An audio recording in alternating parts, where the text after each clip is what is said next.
Welcome to this special discussion with special guests, many of whom have come from India. I want to acknowledge, first of all, the presence of His Excellency, the Governor of Victoria, and the patron of the Australia-India Institute, the Honorable Alex Chernoff. Thank you, Governor, for being here. The format for today's discussion is that each one of these speakers will make an opening statement for about 7 to 10 minutes. And thereafter, there will be a Q&A moderated by me with hopefully great audience participation. The hashtag, I'm told by our COG, our web manager, is Modi Begins. So anyone wants to join this conversation through Twitter, please hashtag that, and we'll have the panel respond to your questions. The topic of the discussion is the state of the Indian Republic, Narendra Modi and India's Deng movement. There's a question mark there because we have a large number of people who believe that it is indeed India's Deng movement, but we also have our share of skeptics, as there should be in any vibrant, robust democracy. And what is the question? That Deng Xiaoping, the great leader of China, once said, it doesn't matter whether a cat is black or white, as long as it catches the mice, it's a good cat. In other words, a kind of non-ideological pragmatism which transformed China during the Deng decades and thereafter. And many people are arguing today that Narendra Modi represents the same kind of non-ideological pragmatism. It's not private, it's not public, but whatever works best, use that.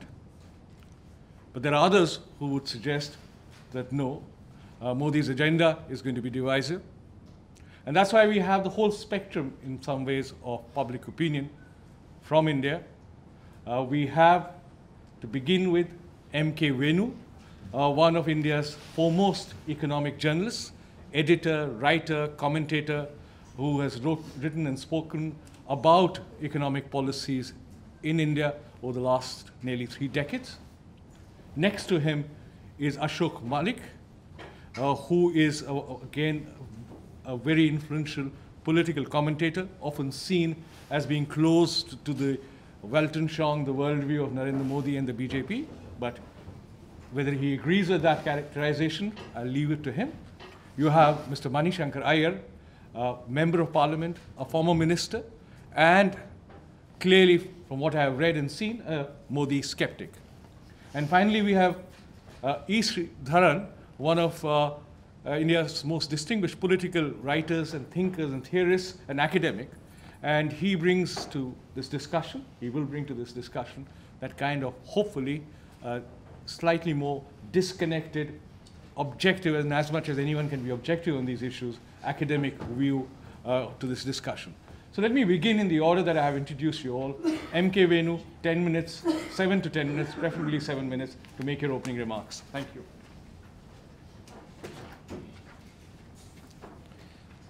Thank you, Amitabh, for inviting me over to speak to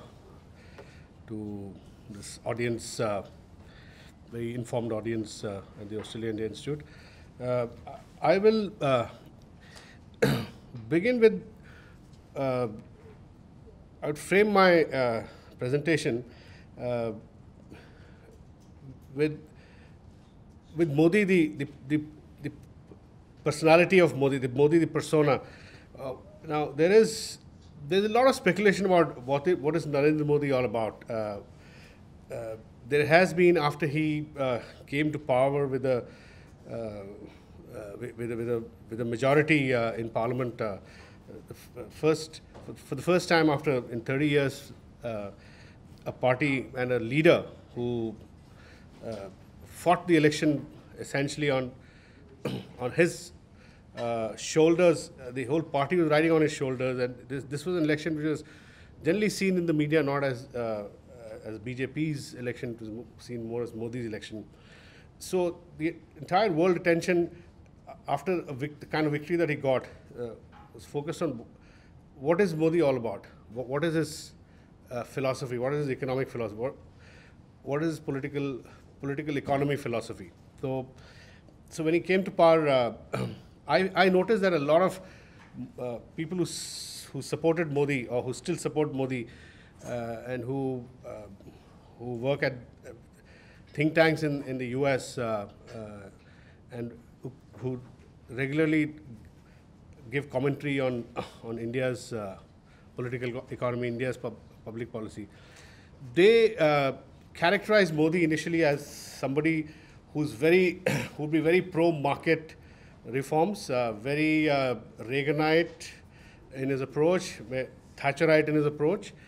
But as Modi's government began working, if you see the last 3.5 months, 4 months, 120 days that his government is slowly unveiling its policies, my sense is that Modi is not falling in any category. In a sense, Modi is sui generis. He's pragmatic. His party, if you look at the party manifesto, BJP's manifesto, there's a very strong content, welfareist content in the BJP's manifesto. I say welfareist because a number of programs which the previous government, the Congress party, known for its welfareism, very liberal, in liberal doses, many of those programs have been carried forward by Mr. Modi. In fact, I would, if somebody asks me about Modi's social welfare policies, I'll come to growth later. I'll first speak of. So he's actually on ground from all the announcements that he's made so far. He appears to be Congress plus.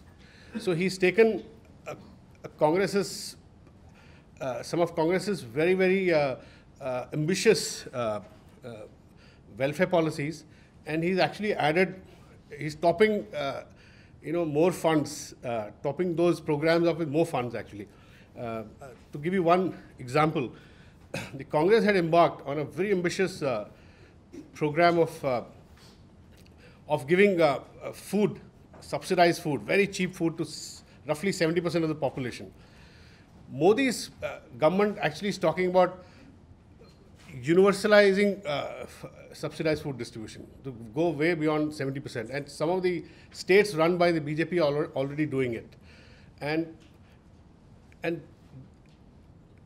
then there's another program of the Congress party which is called Jan Dhan, which Modi called Jan Dhan program, which is essentially about creating bank accounts for 75 million people in the next 1 year, and these are poor people, and through these bank accounts, Modi is planning to deliver certain welfare schemes, partly also to plug leakages in those schemes. What Mani Shankar yesterday spoke about, a lot of the central government schemes, the outcomes, there's leakage down the line. There's a lot of corruption leakages there. So he's creating bank accounts for the poor. Now, this is something which the Congress party started. They had already created 60 million accounts the last 2 years. Modi is now planning to add another 75 million, topping it up with,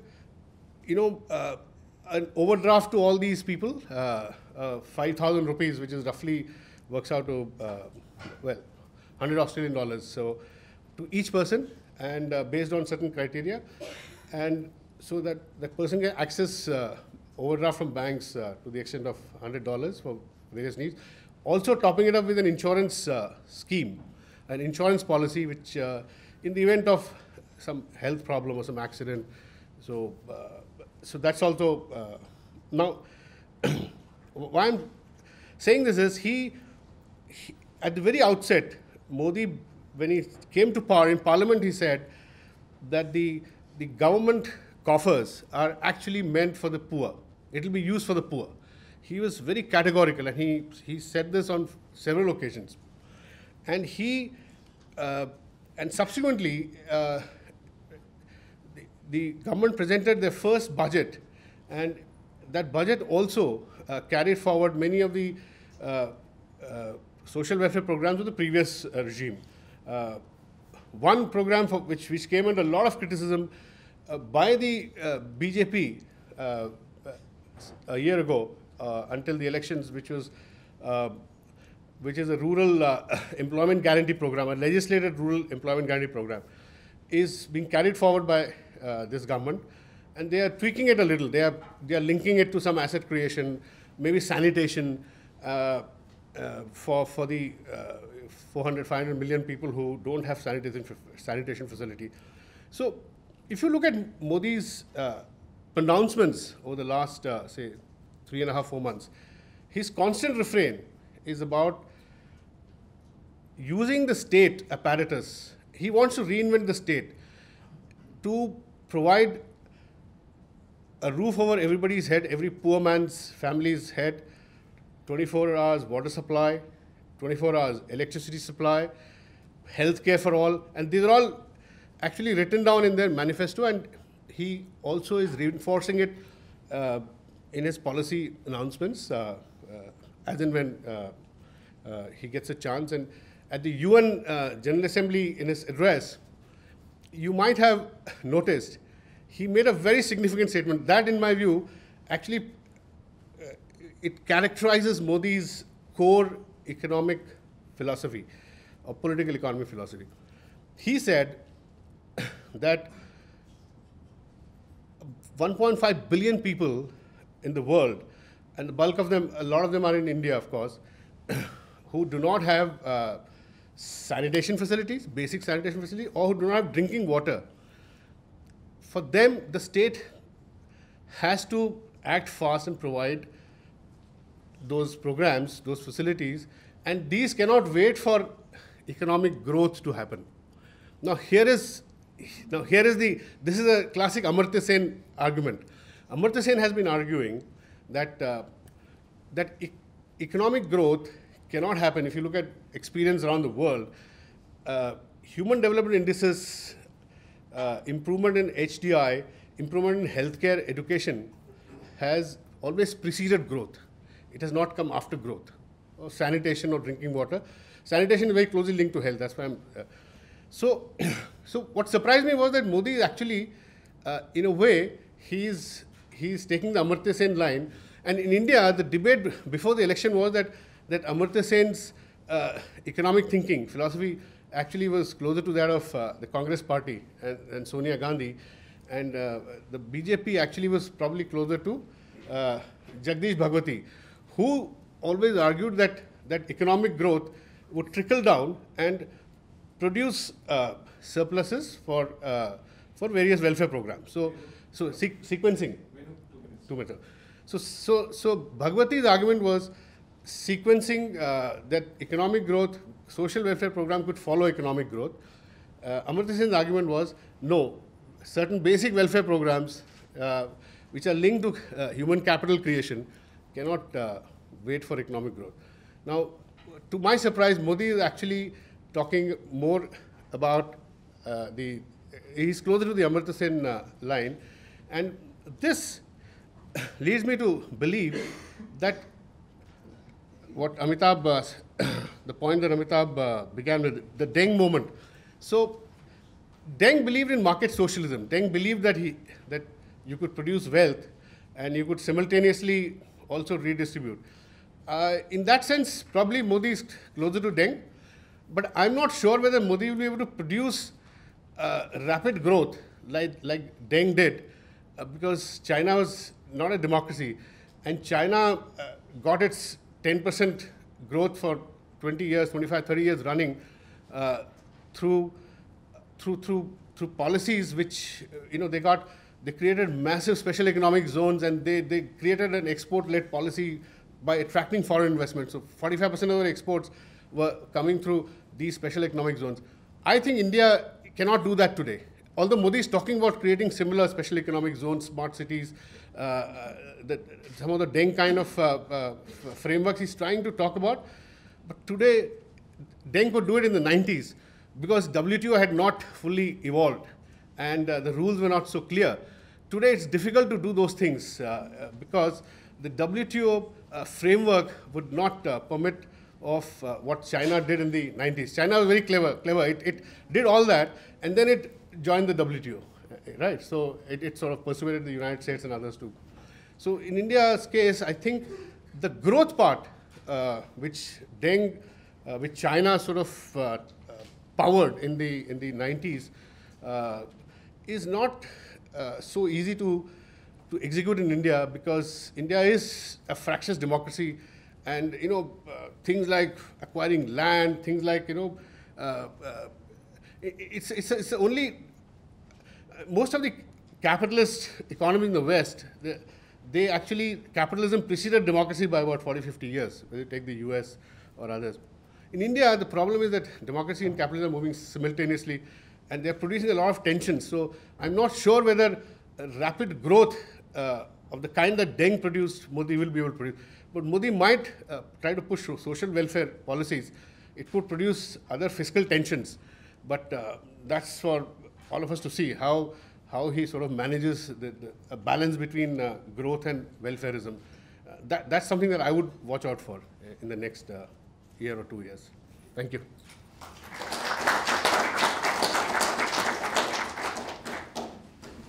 Good morning, my name is Ashok Malik. Rather than talk about Modi and whether Modi is Deng, I must start by saying I'm a columnist, and it's a columnist's job to come up with a new idea every third day for a new column. So in the past 10 years, I have personally compared Modi to Deng, Reagan, George Wallace, Margaret Thatcher, Oliver Cromwell. I've run out of names. And obviously, half of these people are people Modi's never heard of. And it's a columnist's job to come up with these captions and come up with these ideas. Most of these are very unfair. Rather than talk about Modi, let's talk about Deng and India's Deng movement. When Deng came to power in '78 and when Deng began the four modernizations, what was happening in China? Because you have to place this in a context. China had just come through 10 years of the Cultural Revolution, 10 years of a fairly wasted period in its history. And China was ready at that point for something new and different, for more rapid economic growth, for getting away from the ideological debates of the great proletarian cultural revolution, from moving away from the old order of Mao and the Gang of Four, and wanting to get on with life, to engage, or so Deng bet, engage with the world and focus more on economic growth and prosperity. Now, is India similarly placed? At one level, there is absolutely no comparison between China in '78 or '76 and India right now. Even the UPA government's worst critics would not compare the period between 2004 and 2014 to the Cultural Revolution, and we are far, far better placed. And no one would suggest that good old Manmohan Singh is anywhere close to Mao Zedong. Nobody would suggest that Sonia Gandhi and Rahul Gandhi and Gurcharan Kaur and Ahmed Patel are a gang of four, much attractive as that may sound as a slogan. But is India similarly placed for a leap? Now, whether India will make that leap or not is a separate matter. It depends on what Mr. Modi does in 5 years. I'm not an astrologer. I can't make that prediction. But I do believe that a politician, when elected, any politician, Modi, Manishankar Iyer, anybody, when elected, cannot be entirely untrue to his mandate and to the reasons he's been elected. So why has Modi been elected? And what were the factors in Indian society today in 2014 that gave him the mandate he got? And I would argue that these factors made a political product like Modi, inevitable. If Modi hadn't existed, somebody else would have had to come along and put together those ingredients. I would say there were three factors. One, demography or youth. Second, urbanization. And third, the role of the media, particularly television, in building national constituencies. Let's look at all three. One, demography or youth. When we Indians feel happy about ourselves, we talk about our demographic dividend. When we feel morose about ourselves, as Venu was a few minutes ago, we talk about a youth bulge. Now, what does this youth bulge or demographic dividend mean? It means that we will have the largest young or working population in the first half of the 21st century in any country, anywhere in the world, and in any country in human history. In actual terms, this demographic dividend or youth bulge peaks in the year 2030, with 485 million people between the ages of 15 and 34, out of a total population of 1.5 billion. which will then be the world's largest population by country. That 485 million people between 15 and 34 is the largest such cohort in human history. That cohort started voting with this election. The youngest people in that cohort have not been born yet. The oldest started voting with this election. To use another interesting statistic, the generation born after Manmohan Singh's economic reforms of June 1991 or July 1991 started voting with this election. So a younger, more pragmatic, less ideological India, a youth group that has grown up in a very different India from the 70s or the 80s started voting with this election. If you look at the numbers, they are a bit staggering. 1 million people are being added to the workforce every month. That's about 10 to 12 million a year. And this will continue for the next 20 years. So for the next 20 years, we'll be adding 1 million people a month to the workforce. These people need jobs. It is going to be impossible for any government, including Mr. Modi's government, to deliver jobs and middle class status to all these people. But any government has to start, and certainly Mr. Modi's government after this mandate, has to start by addressing these aspirations. So that's parameter one. Parameter two is urbanization. It's often said, rather lazily said, that India lives in its villages, which is true.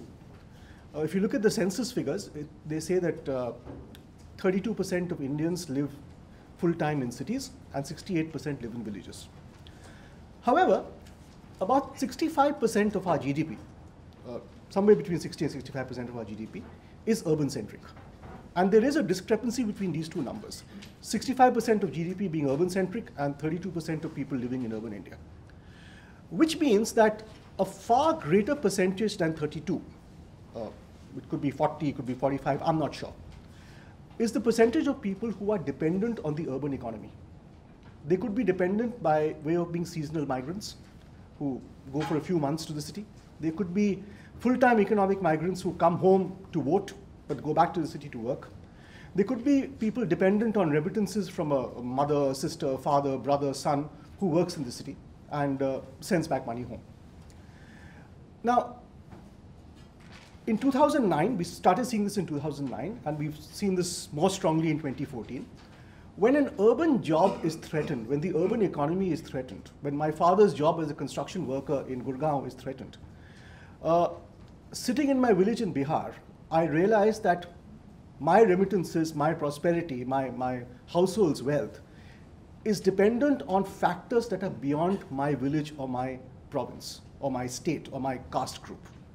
And that my local caste leader or my local party leader or my local regional politician can fix my village well, but he can't fix my father's job in Gurgaon. That is a larger problem, a problem I don't understand. It's a macroeconomic problem, though I've never heard of that term. But it can't be fixed by somebody who I know. It has to be fixed by someone in Delhi, a national politician. And 5 years ago, I trusted that guy in a blue turban. He seemed effective, he seemed sincere. This year, I'm a little more angry. So there's this bearded guy from Gujarat. They say he has an economic story, he creates jobs. Maybe I'll try him. This is the beginnings and the very early stages of the building of a pan-Indian macroeconomic-based middle class. And middle class, I don't mean people like us. We are not middle class. I'm talking about genuine Indian middle class. That was the second factor which came into play here. The third factor was the media. India hasn't lacked national leaders before, but the national leaders have been top-down national leaders. People like Nehru, who had an association with the national movement and the freedom struggle.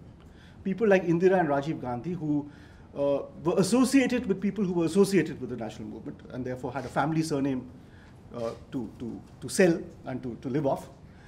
Or people like Vajpayee, who didn't have the stature of Nehru, of course, but was still a national leader because he'd been in Delhi for several years. He had an all-India brand, in a sense. Modi represented a bottom-up national leader. And I would argue that he's the first in a potential series of bottom-up national leaders. Now, how did he become a national leader? He had a story to sell from his province, Gujarat. You may believe the story, you may not, that's a separate issue. But he had a story to sell, and he promoted himself and promoted that story using the power of television. Using the power of social media to some degree, but I would argue much more television. Television is revolutionizing Indian communication. There are some 500 news channels in India, in about 30 different languages. Most of them broadcast news 24/7, some broadcast regular bulletins in a day. Now, these are just the news channels. They are, in addition, non-news channels as well. Television is changing consumer habits and changing the way Indians think. It is diminishing the gap between what is local and provincial and what is national. I'll give you two examples. One, in Punjabi weddings in North India, there is a tradition of a Sangeet, which literally means music. It's a musical evening before the wedding. This is unknown in, let's say, a Tamil wedding or a Southern Indian wedding. But some months ago, I read a magazine story, a news magazine story, about how the Punjabi wedding traditions like Sangeets are being copied in Southern India because people are seeing them, or young brides are seeing them on television and saying, we want that here as well. So consumer habits or traditions are being transplanted to other parts of the country thanks to the demonstration effect of television. If this is having an impact on consumer habits and traditions, it's also having an impact in terms of news. In Jan 2013, a month after the horrific Delhi rape case, which I'm sure all of you have heard of, a friend of mine went to a village in Kutch in Gujarat to make a film on water scarcity in the village. When he met the local village folk, they said, forget about water scarcity, tell us about the rape in Delhi. How bad is the situation? And they seemed to know all the details. They seemed to be very up to date. And he was really surprised. He said, how do you know? Because we watch television all the time, and that's all that television has been telling us. Yeah. So I would argue that if television is making local traditions and local news national, it also has the power to make a local leader a national figure. And this, again, is what Modi managed to achieve. So these three constituencies, someone who looks at the urban economy, somebody who's young, and somebody who's thinking nationally because of the national media framework, is what brought Modi to power. This segment is looking at economic aspiration, looking at economic prosperity, and looking at economic growth. Of course, he or she would want a certain degree of welfare, I'm not denying that. But they are looking at a much faster pace of development and growth in their lifetime. This is a far more pragmatic generation and a far less ideological generation, perhaps even an a-ideological generation than previous ones. And this does lead me to believe that, in a sense, India is primed for something different. Hopefully, Modi will succeed. Thanks.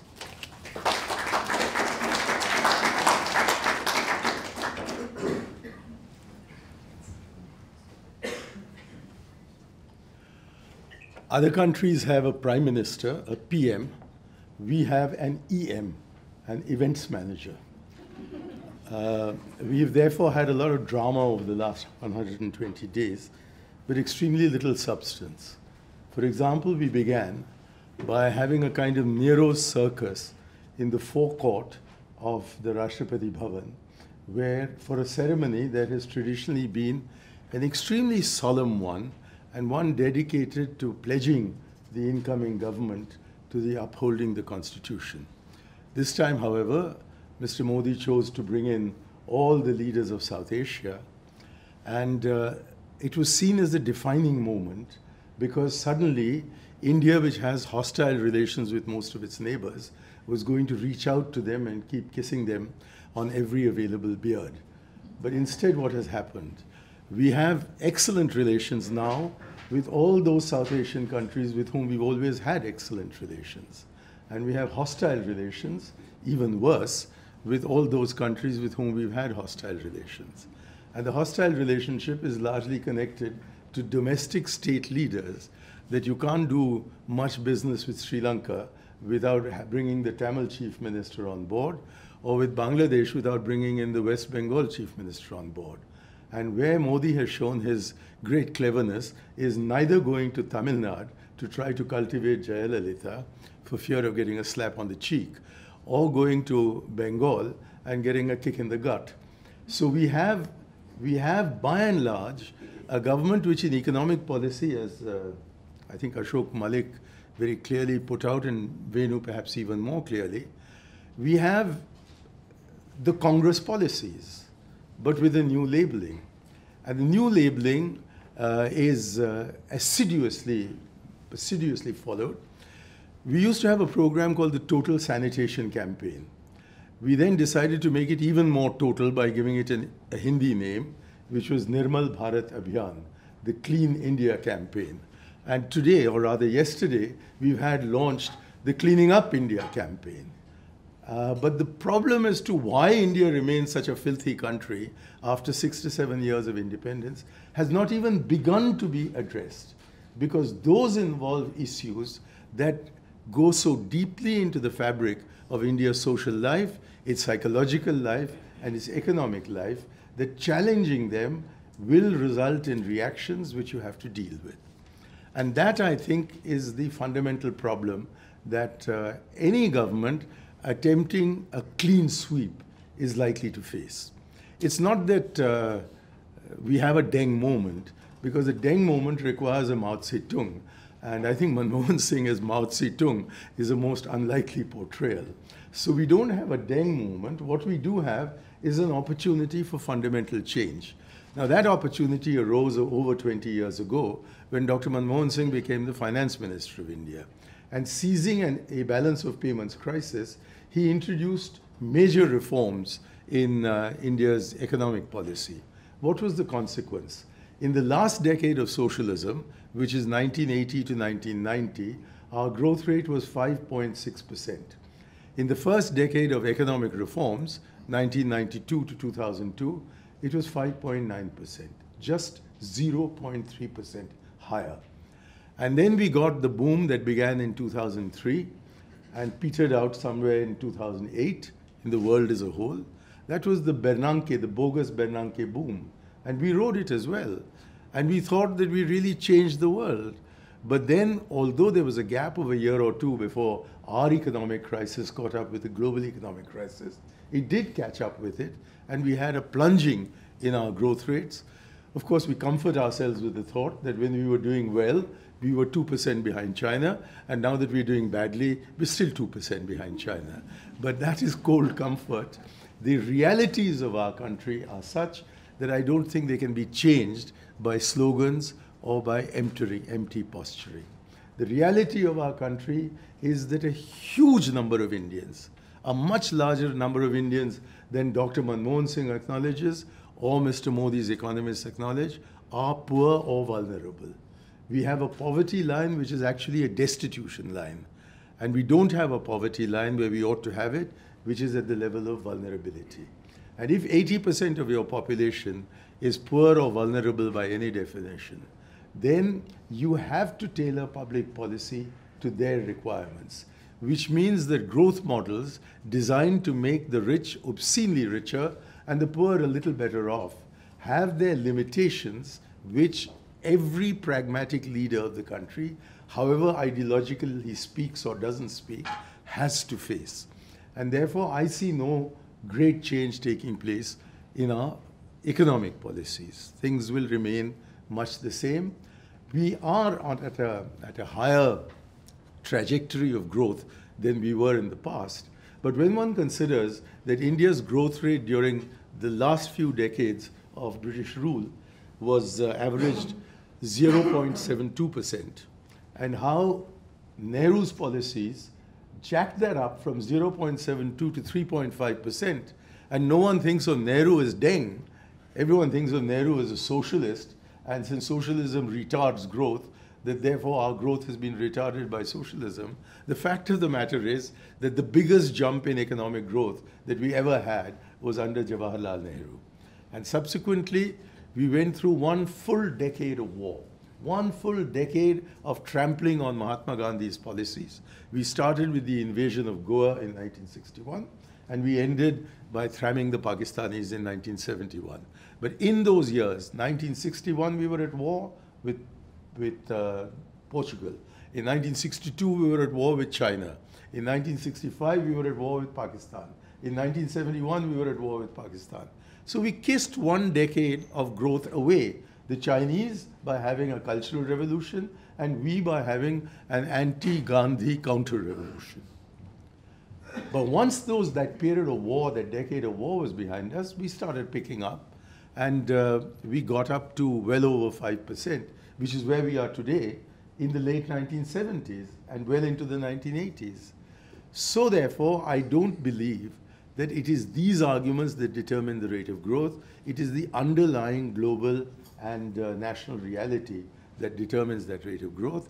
But much more important than the rate of growth, which when it was 9.4%, actually amounted to 0.94% for 94% of Indians, and amounted to 9,494% for 0.94% of Indians. So we have in our country people who are disgustingly, obscenely rich, and yet they are the ones we rely on. 20% of our stock market is controlled by 4 business houses. So in these circumstances, economic policies which receive applause from The Economist and the Wall Street Journal do a great deal of good to the economies represented by The Economist and the Wall Street Journal, but don't seem to touch more than just the surface of India. The biggest boast that Dr. Manmohan Singh's government had was that we had raised 138 million human beings above the poverty line in those 10 years. Where had we raised them from? We'd raised them from the threshold just below the poverty line to the threshold just above the poverty line. And therefore, the 138 million people were not impressed, which is why they turned to Mr. Modi and voted for him. So in economic policy, I don't see a Deng moment. In foreign policy, except for this great embrace being given to Israel, I don't see any significant change in our foreign policy. What I therefore see is, and I agree entirely with Ashok there, that, that Modi appears to be Congress plus. And were he to become Congress minus, he would soon suffer the fate of Congress minus, which was the Congress under Manmohan Singh. Thank you.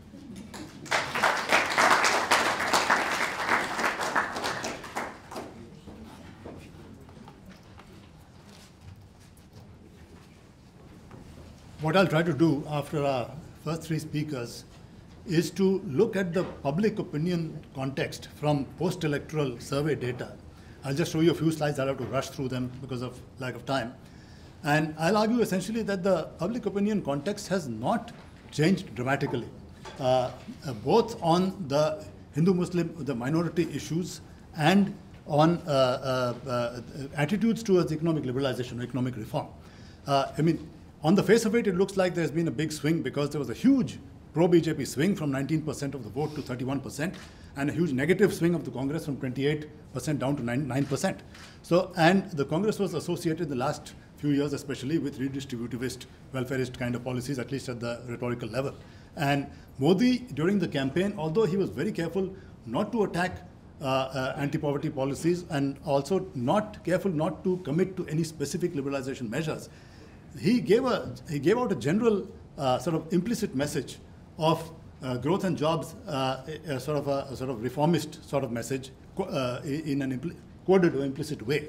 But what I look at is that I'll try to show you a few slides which show that to interpret this swing in favor of the BJP, which has catapulted them into power as a pro-economic liberalization kind of shift in public opinion is mistaken. I mean, the post-electoral survey data I'll rely on is the CSDS data, which is in this election at least, in their pre-election forecast, they were the closest in terms of vote share to all the major parties out of all the major pre-electoral forecasts. And the most scientific survey, I won't go into methodology, but from their post-electoral survey data, some of the detailed questions which they've asked, I'll focus on some questions which may throw some light. Now, first, let me just deal with the attitudes towards minorities. I mean, this is, I would argue the victory of Modi is not a sort of anti-minority shift in public opinion. I'll just show you. Yeah, if you look at this question, okay, please tell me whether you agree or disagree with, that is, the government/state should treat minorities in the same way as it treats the majority. The strongly agree and somewhat agree add up to 58%, a thumping majority, whereas those who somewhat disagree or strongly disagree are just about 1/6 of the population. So this does not seem to indicate a big shift, or it does not seem to, it indicates that the basis of the Modi victory is not an anti-minority wave or anything like that. And this is buttressed by another question which was asked, do you agree or disagree with? The government should make special provisions to accommodate minorities, and you find that those, of course, there's a lot of don't know and can't say responses, but strongly agree or agree, some 55% agree, strongly agree or agree that the government should make special provisions to accommodate minorities. And those who somewhat or strongly disagree are just about a sixth. So on the attitudes towards minorities front, there has not been a big shift in public opinion, which means the Modi victory came from certain other factors like which Ashok has outlined. Now, when it comes to attitudes towards economic reform, economic liberalization, you get, again, responses like this. You get, on the whole, there doesn't seem to be a big shift. Now, here it depends on how you interpret it. When people say that things are better, same, or worse, if you add up better and same, then the big majority say their condition, etc., was, I mean, if you look at, for example, this one, compared to 5 years ago, the economic conditions of your household today, okay? Better, much better, better, remain same, become worse or worse.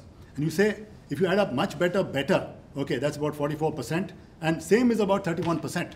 So, you know, if you look at the electorate aspirationally, then same actually is worse. Same, you should add same plus worse or much worse. Then that would amount to a clear majority. But if you, I mean, first, basically status quo is electorate. If you add up much better, better, and same, that's a big majority. So things are actually fairly evenly balanced. There's no big shift. But what Ashok said, that is an aspirational electorate. For them, if you say same, that's actually bad. It should be better. All right? So the same kind of responses you'll get, again, in the last 5 years, tell me whether employment opportunities have improved or deteriorated. Okay, improved, remained same. Improved is only less than a fifth. Remained same is over a third. Okay, and deteriorated is about a third. So now the slowdown, obviously, of 2011 to 14 meant a drying up of jobs. That's reflected in this kind of responses. All right. So there may be an aspirational electorate which is really disappointed with this. For them, same is bad. Same is not good. You know, so you don't add up better and same. You add up same and worse as a chunk of opinion. Okay. Now, if you look at this, one of the key indicators of attitudes to whether the economy has done well or worse in India is electricity supply. Has electricity supply improved or deteriorated last 5 years? All right. And you find that 30% said improved, remained same as 32%. So you get well over 60% if you add up the improved and the same. But if you add up the same and the worse, then you actually get the majority are, if you look at it aspirationally, if you say same is actually equal to bad, then same plus worse is the majority, which means that the aspirational electorate would feel disappointed that things haven't actually got much better, all right? Because they don't want to remain standing still. Now, most of these other, if you look at whether foreign companies, all right, should be allowed to freely invest in India without too many restrictions, all right, this is a sort of attitude towards liberalization. And you look at the bottom, I don't have time to go through the different categories of the poor, the lower, the middle, the rich, etc. classes. But if you look at the totals, you'll find that it's fairly balanced. I mean, you have something like a third which say, agree or strongly agree they should be liberalized, and another, and in the middle you have about a sixth, okay, that's the second last row, which say somewhat disagree, and then strongly disagree. Again, about a third which are, so it's evenly balanced, a third, and a large chunk who say don't know or can't say. So it's not a dramatic shift. I mean, the Modi BJP swing of 12%, which catapulted him into victory, should not be interpreted as a big swing in favor of economic liberalization attitudes, which is, I mean, I agree with my earlier speakers on that. Then if you look at, in fact, should the government strongly curb strikes by workers and employees? And you look at, there is a fairly balanced, between the strongly or somewhat agree and then the strongly or somewhat disagree. It's not so different. I mean, it's fairly balanced. It's not a big swing in favor of, say, a pro-employer, anti-worker kind of attitude. Then if you look at, this is the question where you do find a significant difference. This is the key question where there appears to be a significant difference which seems to gel with the Modi message.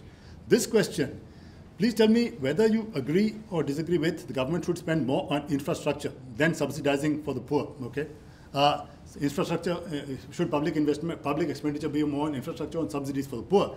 You look at the second last row from the bottom. That is the totals, and even among the both in rural and urban, and among all the classes. I've got another slide on that.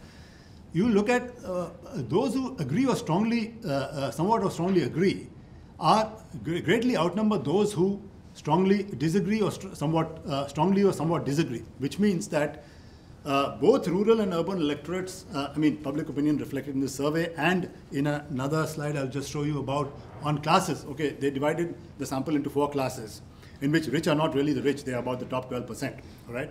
There again you find that among each economic class, even among the poor, you find that more people say that the government should spend more on infrastructure than on subsidizing the poor. Now, how does one interpret this? Does it mean the poor say that they don't want subsidies? No, I don't think it means that. I think it perhaps what they get is something they see as not satisfactory, and maybe spending on infrastructure comes across as something which would benefit them more. This is the only question where there seems to be a shift in attitudes away from subsidies towards, say, infrastructural expenditure, which is what the Modi campaign heavily emphasized. I mean, pushing through projects, creating jobs, and so forth. The other economic reform-oriented questions and about economic discontent-oriented questions do not indicate a big shift. They indicate a fairly high degree of continuity in public opinion. So the first 120 days of Modi, I think, has to factor in this is the public opinion background context against which the new government has been functioning, although they may not have looked through this data, obviously. I mean, they may not have analyzed all this. But there has not been a big shift in either a solid consensus in favor of minority rights or in terms of a fairly mixed economy, not a big shift towards economic liberalization, except on this question of infrastructure versus subsidies.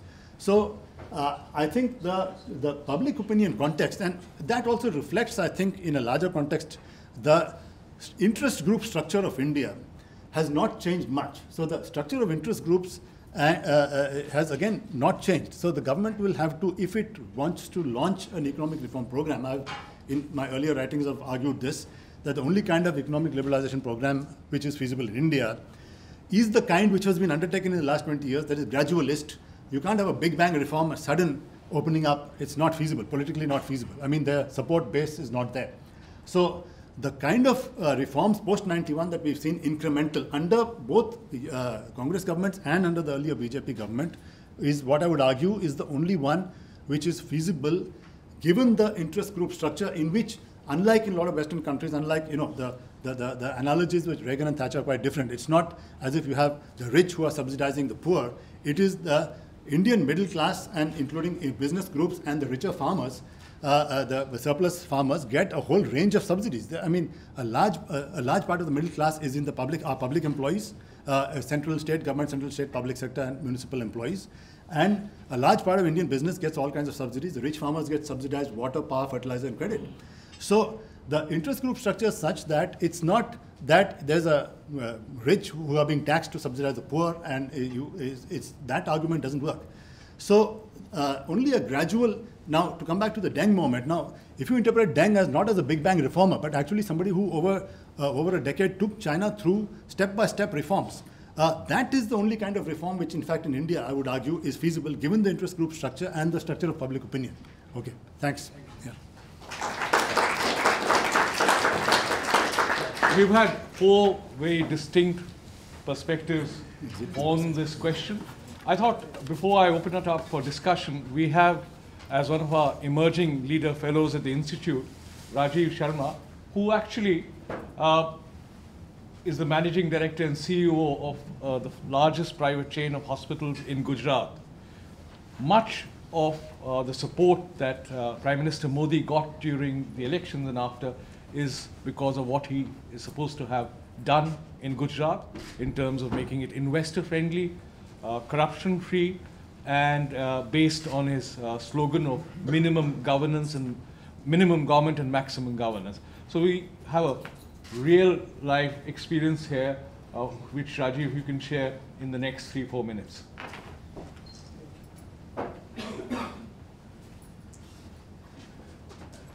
I must state upfront that I was told only about 5 to 10 minutes back to, come here and talk about it. And I'm no public policy expert, neither I have all the numbers to quote. But what I'm going to perhaps touch upon in next 3 to 4 minutes is what have been my experience in Gujarat, and what have been the experience and what do I interpret out of my interaction with Mr. Narendra Modi, which I've done it on a couple of occasions. So, I had the largest chain of corporate hospitals in Gujarat, and I've also studied at one of the institutes based at Ahmedabad, and that's been the connect that I've had with Gujarat. Basically, I'm not a Gujarati. Born and brought up in Delhi, and so I've worked all across India and in US. The way as I've interacted with the people in Gujarat, and hospital is a social business, so you get to interact with all stream of people, different kind of people who are in different walks of life. How do people see him? And one thing that has worked, obviously, Gujarat is a place which has a very, very which has a great community bonding. So, and they've always seen him as, you can say, aspirational leader from a national, standpoint. So, for example, they haven't been a great Gujarati leader that has been on the national center stage for a long time, and they see him as somebody who can really represent that aspiration. To the youth, I agree with to a lot of points that Mr. Ashok Malik made about connect with youth. So people see him as aspirational leader who's been able to do well in Gujarat, and perhaps he can replicate that at national center stage. I guess, and I am looking at from my view is of a business leader. So the common people and all across walks of life basically want a better life. They want jobs. They are less concerned about which party nowadays, and they see him as somebody who can really bring about reforms, who can really speed up the growth and could really create more jobs. The couple of occasions I've interacted with him, once he came to the hospital, and why I'm narrating this incident, it's very, very important. So from where he gets his connect. So one of his cook was hospitalized, and he had come to visit him in the neuro ICU, and he did not make it a huge occasion. He came, and and we obviously came to know because obviously there is a security protocol that you have to follow whenever they come whenever he's as a chief minister, if he's to visit a hospital, and we did that, and he came to see that. But what happened post was that everybody in the hospital was aware that he had come to see his cook, and what people derived out of it is that he takes care of his people, and the kind of connect that he has across masses. He's been in RSS. He's seen as, and he's projected himself as somebody who's a commoner. So people are finding it very, very easy to connect with him, that he's a commoner. If he can do it, if he can reach this stage, if he can really deliver at let's say in Gujarat, why can't he deliver as at a national center stage? I guess that's something that has really helped him project himself, as well as take his way forward. The other thing that is very, very important is, if you look at, for example, and I'm saying again, I'm talking from a point of view of a business leader, if you have delivery, if you have delivered, and if you try to project, it multiplies. The whole aura multiplies, and that's what has happened with him, because he has, and I'm not getting into the factors. Obviously, there might have been part of it is obviously because of the team. Part of it is also because of what happened in the, let's say, environment in Gujarat. And a lot of the work that would have happened, earlier also. But I guess at the end of the day, he delivered in the 10 years, and that's why he got the third mandate. And he was very, very successful in rolling it out and really projecting it at national level, and that really. Just to interrupt you, but your experience in terms of a corruption-free or so I'm coming to that. That was the next point. What I have done very, very extensively, apart from a couple of times I interacted with him, is interaction with his group of ministers, and the bureaucrats, and that I can tell you is very, very different. So I used to interact very, very closely with Jai Narayan Vyas, who was earlier, he was his health minister, and a couple of other bureaucrats in health ministry, and that is, even though the interaction is limited, but you do get a feel about how does the government work and in what way they are thinking about industry. So I guess it was very, very industry focused, open communication. Rarely, I mean, I wouldn't even recount single incident wherein, let's say, if you have a file that is moving, would be blocked because somebody is expecting something. And I guess that's experience not only I have, that's experience. If you talk to most of the business leaders, they'll talk about that. They respond. We had, and so many live examples I can quote, but that's not the point. I guess what he tried to create and what he was able to create is a great environment wherein you can say his political you can say opponents could not really put up somebody who could really repel that. So obviously Congress is weak in Gujarat, but I guess what worked for him and it really multiplied was that the environment that he created, his group of ministers, some of the ministers I've interacted with are really, really educated and really good, of good caliber, and who are doing a lot of good work, even though it may not be coming into the forefront, but that's a separate issue. But what he was able to create is an environment wherein that bureaucracy and the the political class really thrived and they really delivered. I guess that's the experience that I've had in the last 6 years. Thank you. We now open it up for questions and answers. And could you just introduce and identify yourself, gentleman here?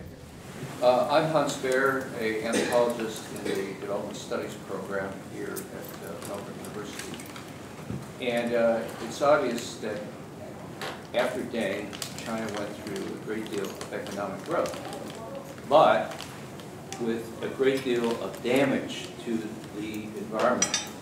In fact, now China is ahead of the U.S. in terms of emitting greenhouse gas emissions. And I haven't heard any discussion among the panelists in terms of the impact of growth in China. So that's one point that I want to address. But increasingly, people around the world are questioning the growth paradigm. In fact, right now, I think this week in Sydney, there is a conference about steady growth, or sort of steady or zero growth economy. So people from Herman Daly, former World Bank economist, to John Bellamy Foster, environmental sociologist, are saying that we need to think about a overall zero growth. Now, it's obvious that there are people in the world, including probably most of the people in India, that need to undergrow growth. But there are also probably the affluent of the world who are growing in numbers in China and India, probably, and also in the West, that perhaps we need to talk about degrowth, to move to an entirely different system, because it seems to me that the present capitalist world system is environmentally unsustainable. And so I just want to hear what the panelists think. Well, I might just take a couple of questions, and then what I'll do is actually address them to one of the panelists, because we can't have all of them respond to the same. There's a gentleman here. Yes, were you here? No, sorry, you were here, and then Anthony, and then you. Yeah. My name is Murali, and my question actually follows on from comments by speakers. Two comments were made. One was that any politician who gets elected has to be true to the mandate. And secondly, the issue about corruption. The question that I have is, the BJP party was formed on the basis of one country, one set of laws, and no appeasement of any community groups. And this is where the difference between China and India comes. China, like other countries in the world, has a meritocracy. Like if I was a year 12 student wanting to go into medical school, my chances of getting into medical school would depend entirely on the marks that I get in year 12. But in India, particularly the state where I come from, the best are virtually excluded because the seats are reserved for various communities. So if I was a Hindu, I need to get 95% marks. If I was a Muslim, I need to get only 75% marks to get into medical school. I think you're factually wrong. Your reservations based on not religion but on caste. Yes, but in various states, these religions are included into what's known as other backward communities, OBC. That's what the courts are ruled. Okay. Can I address, who would like to take up the environmental question? Is it possible to create sustainable growth, or people are now talking about no growth, there are limits to growth? Who wants to? Venu, you want to take that question?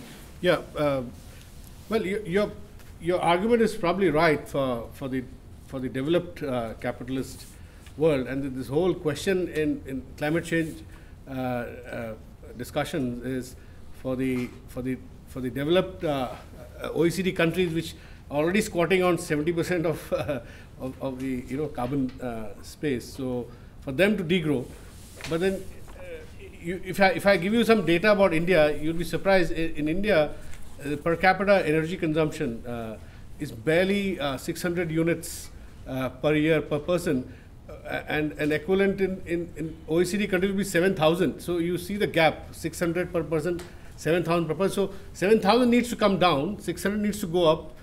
The whole climate change discussion about meeting somewhere in the middle, right? So I hear you, but you now have the growing rich in places like China and India, who are also contributing to this environmental problem. So it's not, I would say it's not only degrowth for the affluent in the West, which I would agree with, but how about degrowth, redistribution for people, the growing affluent? Sure. So there is actually you're right, there is a recognition now in India, and also in China. I've been to Beijing, where they are saying that the affluent in these countries, at least in India, India is looking at autonomously evolved policies for reducing carbon space, per capita carbon space among the affluent. So there's a lot of debate there. For instance, use of SUVs. There is a lot of debate on taxing SUVs in our country. It's contested, but carbon guzzling vehicles, and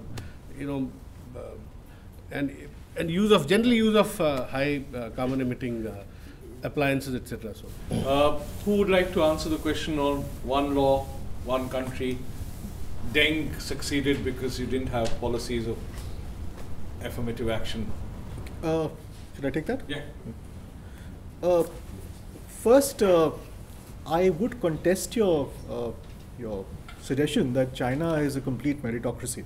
I don't think there's any country in the world which is a complete meritocracy, and if you are born into certain families in China, you certainly have huge benefits, as many as you do in India or in any other country. Second, coming to the system of affirmative action and reservations in India, particularly in government jobs and educational institutions, yes, it is flawed. It was probably well meant in the early 1950s when the scheduled caste and the scheduled tribes, the so-called former untouchables, were genuinely deprived and needed election. That system has been misused. Successive generations of the same family have benefited. Other groups which are not perhaps as badly off have also come into the reservation ambit.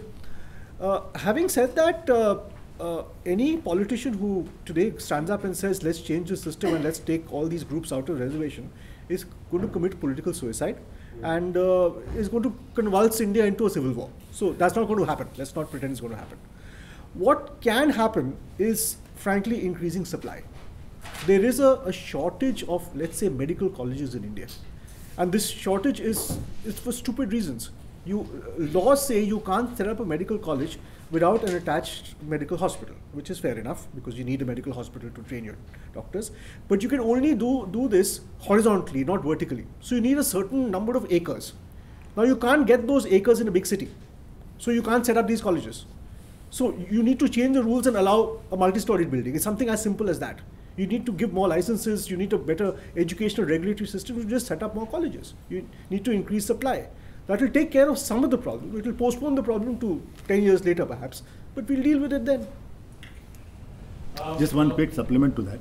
See, in terms of higher I mean, I agree with what Ashok said. It's not possible to change things. I mean, what is called a reservation in India is not same as affirmative action. Affirmative action, like in the US, is when other things are equal, the disadvantaged group person gets selected. Now, reservation is a quota. It's different and it's inefficient. But you can't change it for political reasons, as he said. But what's happening is the privatization of higher education is something like, I think 4 out of 5 engineering college students in India are in private colleges. And this is proliferated, especially in South India, and then spreading all over the country. And so a large part of this problem is being actually bypassed by privatization. Can I just add a quick comment? Murli, there's so many people who want to ask. I can't. What I'll do is I can't even remember how many people raised their hands, so I'll just go section by section. So let's address this section. Anthony, then these gentlemen, then you, and then, yeah. But the questions have to be really short and crisp. I think it's consistent with a number of things that you have said, but I think in the process of understanding the Chinese trajectory, I think we tend to be reductionist. In other words, we are sort of compressing a whole lot of things. The main point is that the initial conditions do matter. And although Mao might be despised for whatever reasons, I mean, the fact that there was a certain degree of egalitarianism already built into the system did drive a lot of the growth that came much later. So where does India then fit in that scheme of things? Well, I don't think Modi is going to be able to, and agreeing with Sri, that he's going to be changing the economy in a structural sense in a very big way soon. Yeah, you two gentlemen, please identify yourselves, and then we'll go back. My name is Vijay Shetty. I'm the General Secretary of the official extension of BJP in Australia. My question is to Mr. Manishankar. And before that, I want to thank Mr. Sharma to give a highlight about the development and how Modi ji is doing his job in Gujarat and how he helped the businesses. He's been Prime Minister and he's PM since last 5 months. In one of the statements, you said that Modi can only sell tea and he can never be a Prime Minister. Do you think you want to take that word back, or do you have to highlight that? Okay, we'll get back to that. You? Did you? Okay. Yes, the gentleman. My name is Sridhar Subramanian. I'm a company executive. I'm an avid India watcher. Now, a politician is one who thinks of the next election, and a statesman is somebody who thinks of the next generation. Now, we have here Narendra Modi, who has risen from the ranks. He's got a track record of a good performance for 12 years in Gujarat, and he's eminently qualified. He's a visionary.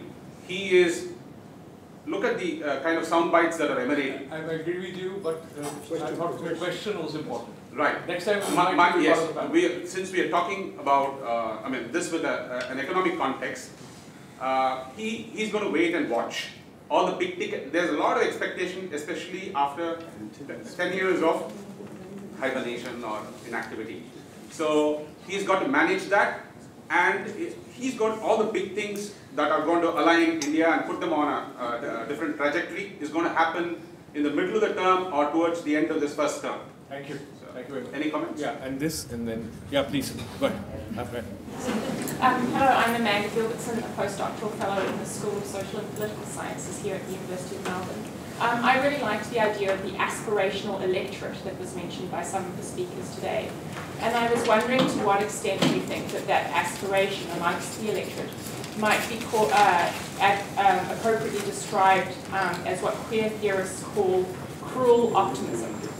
So that's the investment in an ideal when your investment is actually reducing your chances of achieving that ideal. So by investing in these aspirations, you're actually reducing your chances of achieving what you aspire to. My friend Sitaram. I have just two very quick comments to make. First, I think we Indians as a people and as a race have a great proclivity towards pessimistic thinking. I think we have to change the paradigm of thinking. In the 1950s, when the world went through an export boom, we said we will not export and build import substituting economy, and the whole world was booming with world trade. Second point I would like to make is, I think none of the speakers referred to the transformational element of the leadership which can make an entire, which can bring about a wholesome change in the economy. And I think Narendra Modi within about 2 years is going to make a difference in the Indian economy by about at least 2% in terms of growth. And transformational leadership, look at Reagan. I mean, he's, what to transform, he did not make much of a difference to growth, but he built self-confidence in the United States. Modi is a paradigm shift in Indian society. The first time a man born after independence, a man from the other backward caste, a man, tea seller, he's bringing about a transformational, dramatic shift in the Indian economy. We are headed for explosive growth in the next 2 3 years. Let me say that Reagan was an absolute disaster for the United States. I'm saying that transplant America. Okay? Yeah, absolute disaster. We cannot have a debate within a debate, so please. I had to put that in. Modi is more in the mold of Lee Kuan Yew. We have 4 sets of questions. One, that structurally Modi, Prime Minister Modi, will not be able to change the Indian economy. You needed, Mao had created the conditions for Deng. That's one question which Venu, you look at. Then the aspirational issue, which Amanda raised. Ashok, since you talked about this, perhaps you can relate to that. Mr. Iyer, if you would like to respond or not respond to the specific question about your remarks during the election campaign or any other issue. Then about transformational leadership, both, Sri, would you like to talk about how Modi is a paradigm shift, or that individuals can happen, great men in history kind of thesis, can he transform, can individuals be larger than systems? Venu? Yeah, see, Modi will, I agree with you. China, when Deng started the Big Bang reforms in China, really inviting foreign investment from all over the place, they already had a human capital who was ready to build that society, build that economy, right? So, and their agriculture productivity was way, way higher than even what India's productivity today is. So it's and you know, the problem is, as some gentleman said, last 10 years was some hibernation or washout.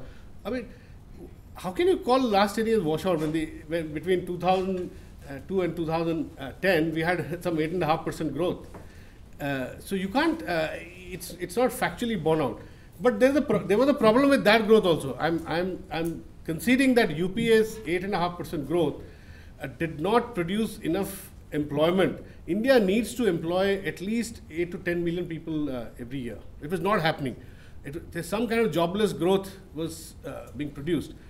Modi actually inherits these problems, and Modi concedes that he has to look at these problems. And he's one of his biggest challenges, which he has spoken of, the manifesto talks about, is how to generate labor-intensive growth in India, and it's a huge task. So therefore, it's futile to compare India with transformational growth elsewhere.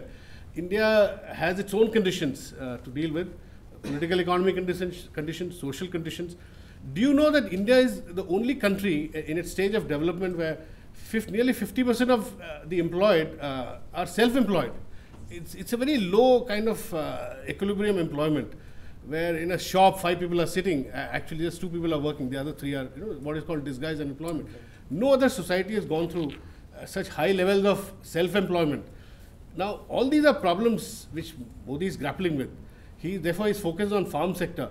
So this globalization-based, foreign investment-based growth push, you may get 8% growth. As somebody said, he'll get 2% extra. Now, that's not a great boom. From 5 to 7% is not such a. But the key thing is whether it will produce requisite employment, absorb people, the young, the youth, the aspirational youth. I think that will test Modi, and you'll know it in the next 3-4 years. So, for heaven's sake, please don't. Already the world has built some huge expectations of Modi. I think you're adding to it. I think he'll collapse under that pressure someday. Disillusionment is Dr. Manmohan Singh. I hold him personally very. But you said last 10 years of hibernation. Okay, that was a wrong statement. Yes, liberalization. He's the father, and and a qualified economist who's got so many doctorates. Sir, may I request you? We'll have this after the. In 2009, he was being hailed as a great global leader. So, okay. Yeah. So things change very fast. Yeah. Talking of aspirations, India is going through, has been going through for some years now what we could call the expectations revolution, or what social scientists call the expectations revolution. Now, the issue of aspirations and politically addressing aspirations is a very tricky one, because the more aspirations you address, the more you raise aspirations as well. I'll give you one example from Modi's own career. When he took charge as Chief Minister of Gujarat in 2001, Gujarat had just recovered from a horrific and terrible earthquake, which had damaged the area of Kutch, among other places. Now, Kutch is a beautiful part of Gujarat. It's desert. It's an arid zone, which has traditionally not created jobs, and it hasn't had much agriculture either. It's been a great place to get out of, to go to Australia, Africa, Bombay, wherever, and get jobs. Now, what Modi did with Kutch was he decided that we needed to turn around Kutch. In the reconstruction after the earthquake, he offered tax incentives, he built infrastructure, and he worked towards the industrialization of Kutch. And in the next decade, Kutch became an industrial zone. Kutch actually started creating jobs. And in the 2012 state elections in Gujarat, lo and behold, the BJP, Modi's party, suffered reverses in Kutch in comparison to the previous election of 2007. Because expectations had risen to such a level that, and aspirations had reached sky high, that Modi became, in a sense, a victim of his own success, as can happen to politicians and as can happen to societies. But frankly, that is a problem for Modi to deal with 5 or 10 years down the line in case he wins the second term. Right now, the pent-up aspirations are so strong in Indian society that it would be a brave politician who wouldn't seek to address them. And I'll come back to another question that somebody asked about politicians being true to their mandate. Look, all politicians are not true to their mandate, I agree. But every politician, every halfway decent politician, whether he's honest or whether he just simply wants to get re-elected, has to address at least part of his mandate. He can't entirely ignore his mandate, otherwise he's lost the next election from day one. Sure. Mr. Ayer. Before I left my hotel this morning, my wife made me promise that I wouldn't quarrel with the BJP here. So I know that the question that was promoted by a gentleman who declared himself to be the BJP's representative in Australia is designed to provoke me. I refuse to be provoked. I want to restate what I said on that occasion. I never used the word chaiwala or tea seller. The person who used it not once but twice, but again and again, was Modi himself. He was the one who kept proclaiming that I was just a tea seller and look where I have reached now. And I pointed out in my statement that here is a prime ministerial aspirant who doesn't know that Alexander never reached Patliputra, who mixes up Takshila in Pakistan with Nalanda in India, who doesn't seem to understand that the Constitution of India is designed to have a prime ministerial and not a presidential form of government. And he doesn't seem to understand the law of the land, given what happened in Godhra and after Godhra in 2002. And so at the end of this tirade against his prime ministerial aspirations, I said, but if he wishes to sell tea here, we can make the appropriate arrangements. Now, if this gets twisted around to saying that I'm mocking a tea seller's aspirations, I'm not. Because I was talking about a prime minister who has now, in the recent past, gone to Bhutan and thought he was in Nepal. He's been to America only last week and shown that the Prime Minister of India does not know the name of the father of the nation. He called him Mohan Lal Gandhi when the least school child knows he's Mohandas Gandhi. What would you think of an Obama who referred to Paul Washington or to Cameron saying Winston Churchill? This is the situation in which we are, and therefore I think the question that was asked of me was a non-question.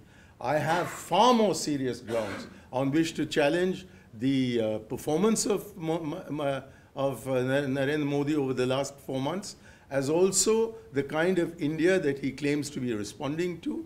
I have attempted, out of deference to my wife, who is really a Narendra Modi in drag, I promised her that I won't do it. And if you wish him to be the Lee Kuan Yew of India, I'm sure you're reproducing his ambitions. Lee Kuan Yew runs a thoroughly authoritarian system.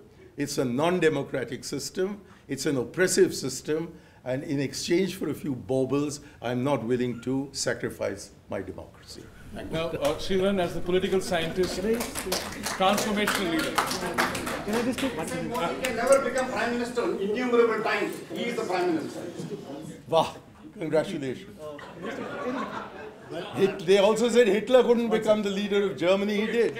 And Mussolini made the trains run on time. Sir, may I just moderate and please no bilateral discussion? I have just two very small points to make. One, this Mr. Modi has referred to Mahatma Gandhi as Mohanlal earlier as well. My understanding, and I could be wrong, is that the word Lal in Hindi means small child. You use Lal for Mere Lal means my child or whatever. And in Gujarat, which is Mahatma Gandhi's home state, Gandhi as a child of Gujarat is sometimes referred to as Mohanlal. So Modi has done this in elections in Gujarat. I've heard him. That's one. Second, coming to this whole aspirations and whatever the T-seller comment, I don't want to get into an argument with him. The fact is, this idea that Modi came from an underprivileged background did have a huge impact in these elections. I'll give you an example from my own home. I have a lady who works for my wife and me and looks after our children. She's from a humble background. She's from Darjeeling, which is not BJP country really, though the BJP has had an MP from there a couple of times. She's of sort of Gurkha ethnicity. She's a Christian. The church group she goes to is very, very hostile to the BJP and doesn't trust the BJP, generally votes Congress. She came up to me just before the election and said, "Sir, is it true? I've heard this, that Modi's mother went house to house washing dishes to pay for her children's education." I said, I have met Mr. Modi a few times. I've never asked him this question, but I understand it is true. And this woman, this Christian woman who works for me, who's never voted for the BJP in her life, had tears in her eyes. She was probably thinking of her own life and how she's working to pay for her children's education. And she said, this time I'm going to vote for him. She may never vote for the BJP again. She may never trust Modi after this if he fails. But this time she did. And that is the power and emotion of aspiration. Let's not mock it. But may I just point out that Modi is far from unique in this regard. People like Mulayam Singh Yadav, people like Lalu Prasad Yadav, people like Nitish Kumar, people like Mamata Banerjee, all these come from underprivileged backgrounds. And there are many, many examples in India of people from underprivileged backgrounds coming up on top. But I don't think anyone has squeezed this particular lemon up to the point to which Mr. Modi has done. And therefore, I refuse to be impressed by that. The only issue really is whatever was when you made that remark, the fact was that Prime Minister, then the Prime Ministerial candidate, Modi, used it to his great political advantage. I refuse to believe I'm so influential. I was asked to address the question of transformational leadership, and I'll sort of link it also with an aspirational electorate. I think an aspirational electorate, investment in optimism, as you said, comes when there's a backdrop of growth from 2003 to 2011. Riding out the 2008 global downturn, you had a very high rate of growth, which then people get used to. They take it as normal. And then when there's a downturn, aspirations or certain expectations that things will go on the same upward curve get dashed.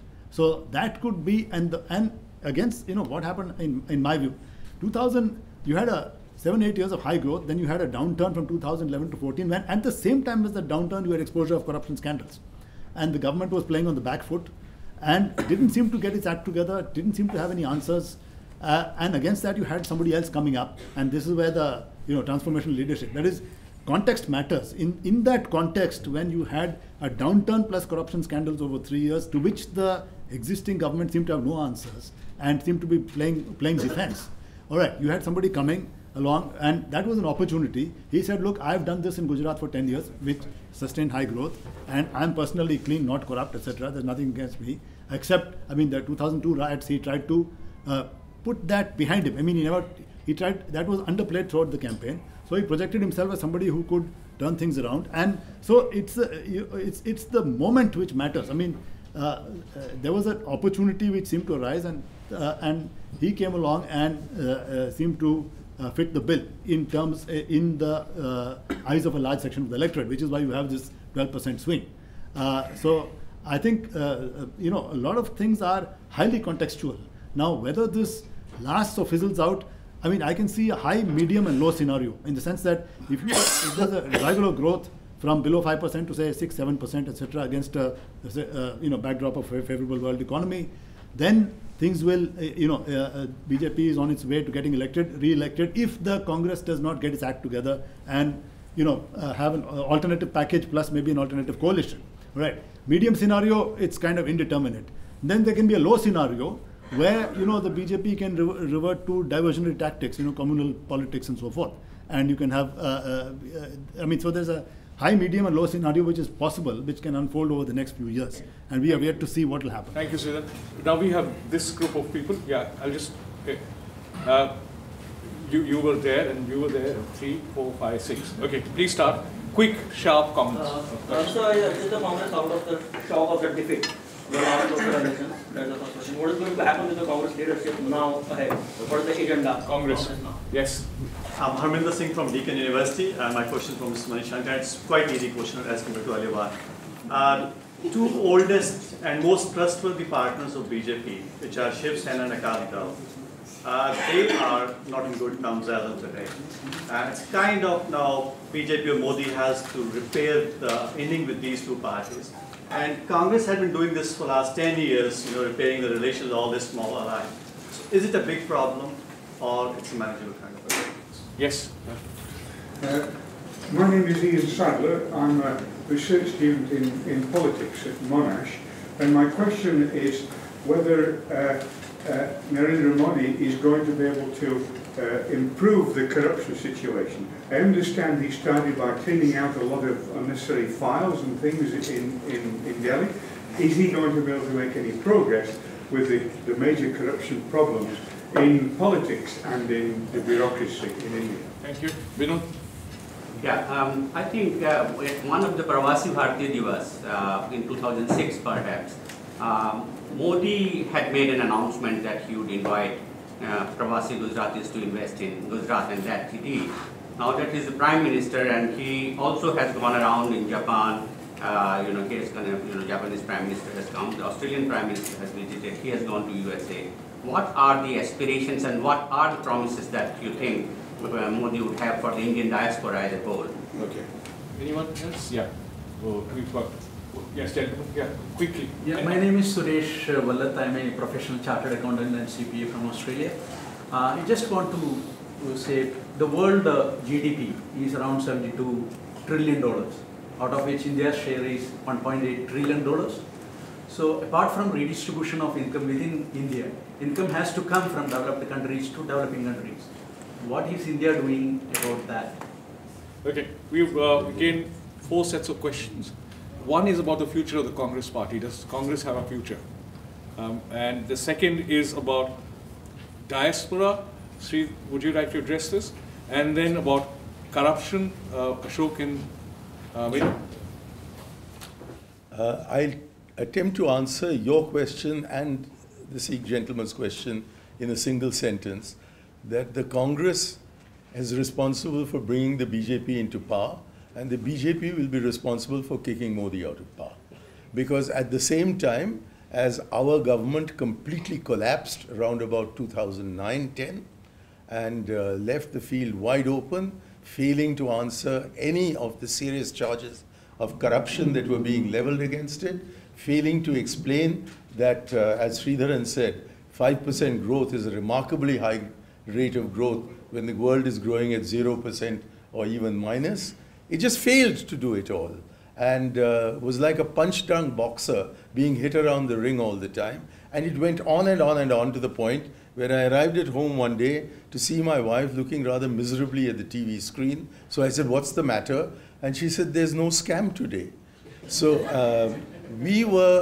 it is the complete failure of the Congress party and of Dr. Manmohan Singh to defend his own record, let alone attack anybody else, to be able to highlight the achievements of the government, which were very considerable, that in the first instance resulted in most of our coalition partners going away from us. Don't forget that 2004 was not the victory of the Congress, it was the victory of the coalition that the Congress had put together. And most of those it had brought onto its side were those who had left the NDA government.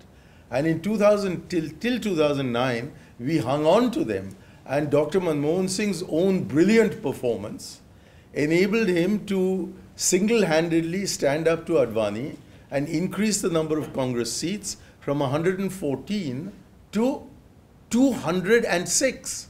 There was a more than 50% increase in the number of Congress seats. But between 2009 and 2014, we lost every single one of our allies. We went in my state of Tamil Nadu, we went into the elections without a partner for the first time after 1971. For the first time, we didn't have anybody willing to keep with us. So what we need to do, I don't know whether we'll do it, because the present signs are that we're doing nothing.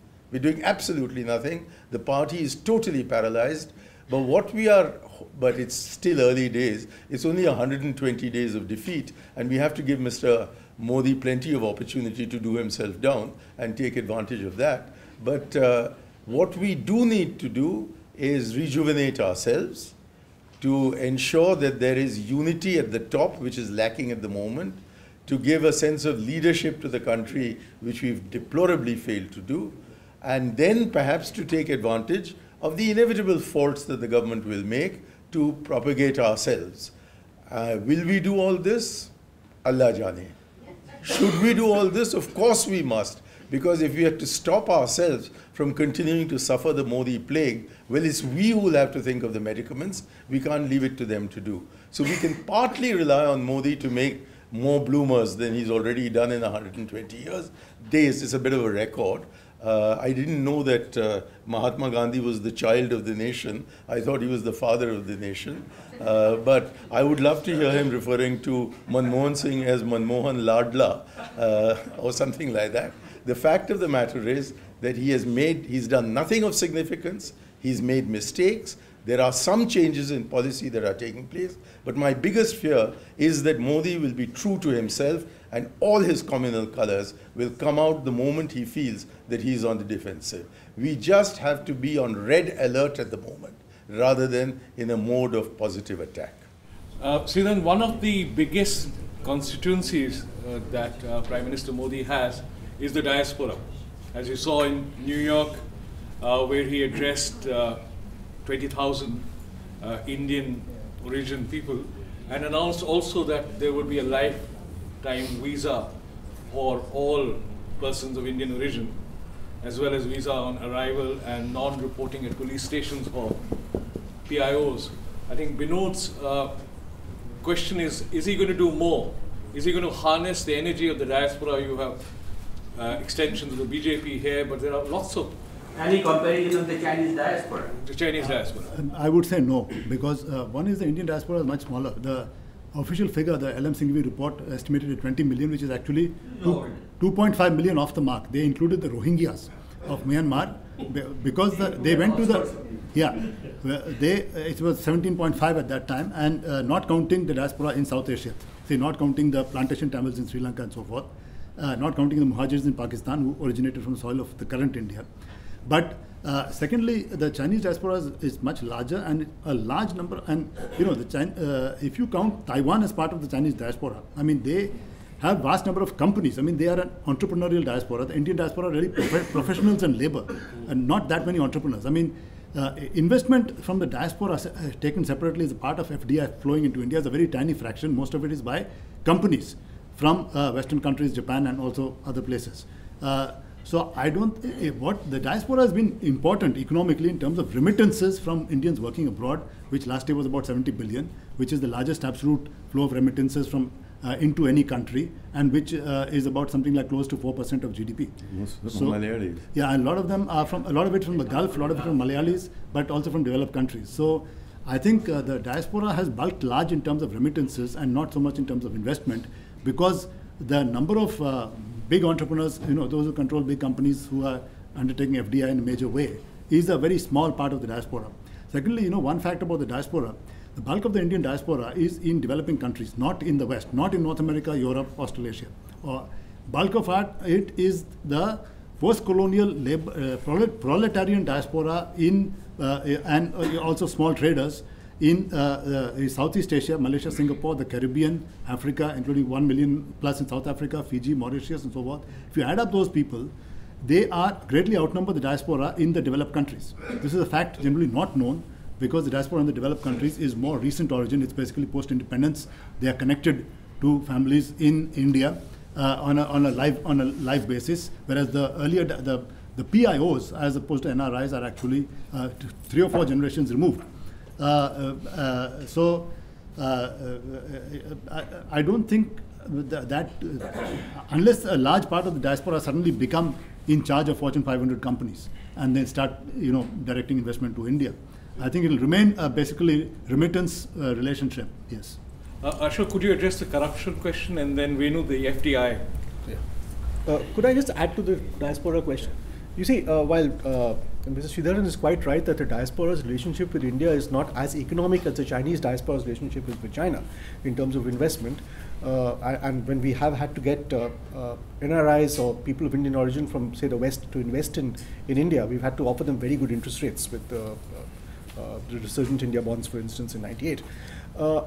In America particularly, where the diaspora is a very prosperous and influential community, the harnessing of the diaspora into a political lobby or political constituency, which did happen during the nuclear deal 5 or 6 years ago, but was never followed through, is something which is certainly playing on Mr. Modi's mind. It can develop as a constituency for, of course, Mr. Modi, for his government, and by implication for India.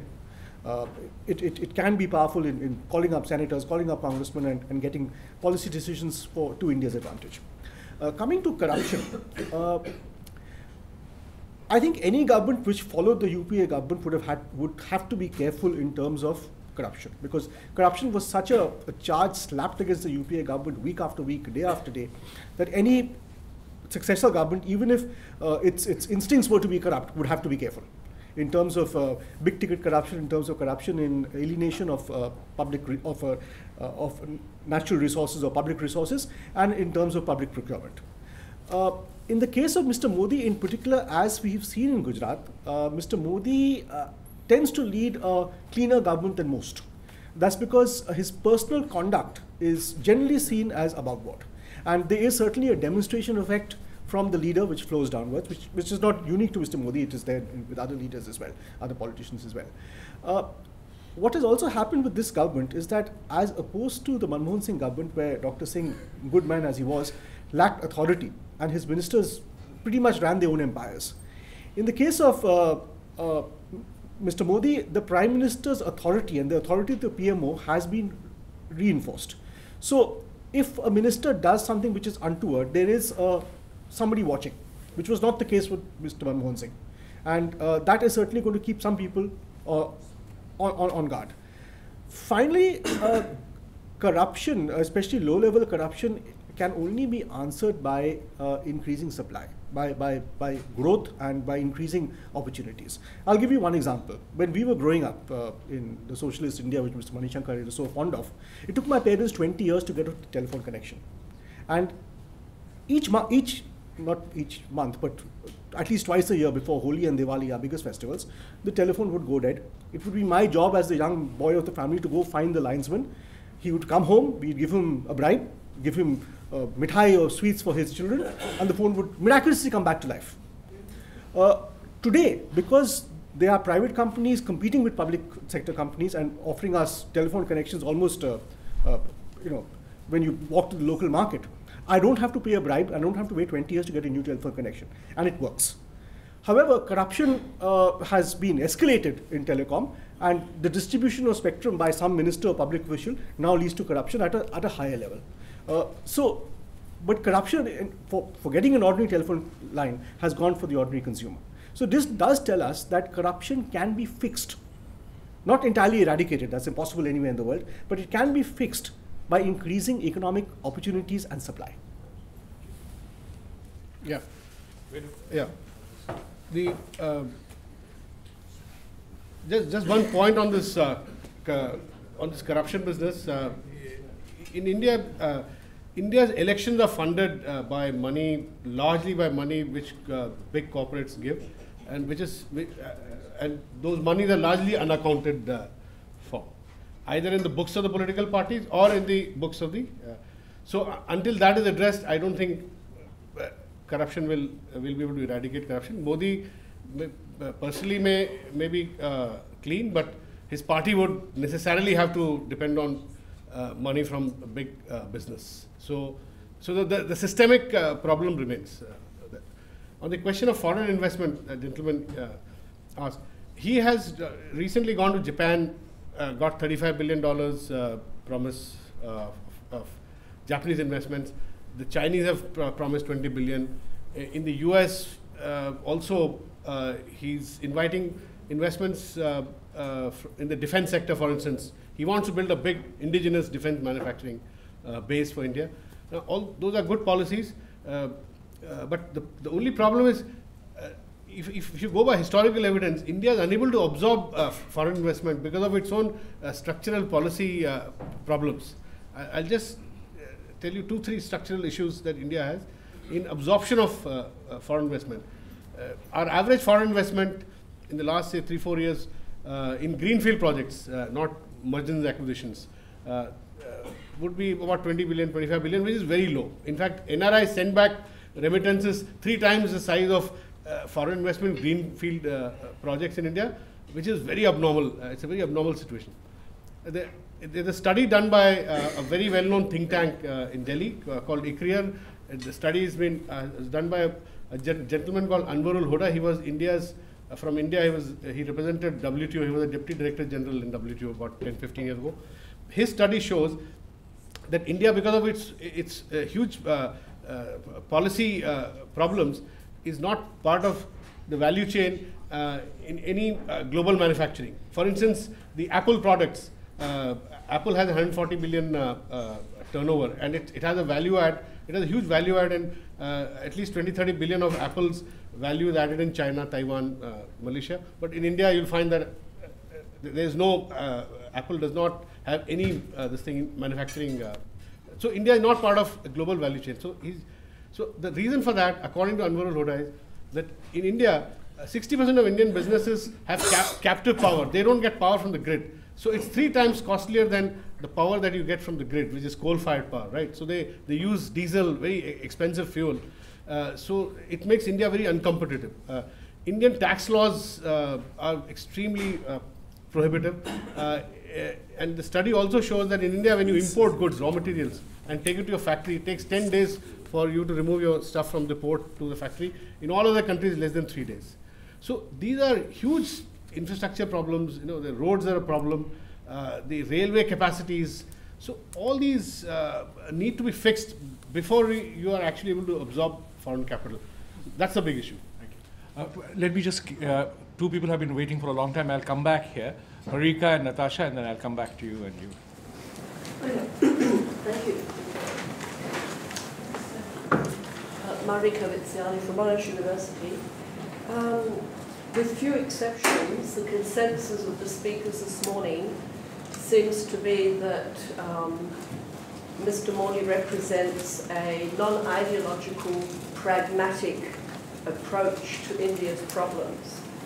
And I'm curious to know how people have come to this conclusion when not only has Mr. Modi been a member of the RSS since the age of 8, and a very active member of the BJP for all of his life, but in fact when the election strategies of India that led to the results that we've been discussing, especially in the highly contested state of Uttar Pradesh, was very communal.